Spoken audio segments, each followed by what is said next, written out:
Understanding what's important to you is what's important to us at Edward Jones. Brought to you by Edward Jones and Bon Appetit. I never went to culinary school, and so I always had this feeling like I was behind. I would work and then just read books on food all the time. And I just jumped in like all the way and cooked my ass off.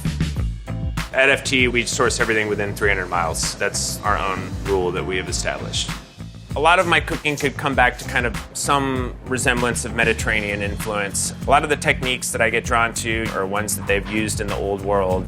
It's only in America where you get tomatoes all year long and you can get peppers all year long, and you lose this sight of what seasonality is. It requires all of us working together to make something really happen. Matt was actually our first restaurant customer. He started asking for, could we grow celery or chives or very specific things, and I saw how fun that chef-farmer relationship was. I really liked it. I think I could use both. Check this out. A little wispier one. I'm working on a lamb tartare. If you have some to spare, I'll take it. Hollandaise can kind of go in between it, and then maybe we'll hit it with a little bit of the nasturtium oil. That brings the heat in the end. Have you been to FT33 and tasted it all yourself? Yeah, the first time I went, I took my wife. My wife actually cried because of how exciting it was, and then just knowing that it was our food that was mixed in and was not at all like what we're growing out here after Matt had transformed it into these beautiful plates.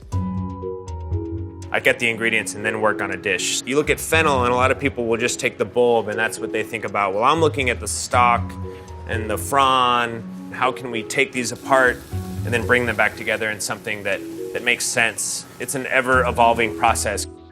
Every week we're changing the menu. Quite tough for your kitchen. It's tough to think about approaching it that way, but when you're in it, it's not as tough. We put ourselves into that box, the more creative we got with utilizing what was in that box. When we set out, FT was definitely different for Dallas. We wanted to challenge the preconception of what formal dining can be and what that experience delivers.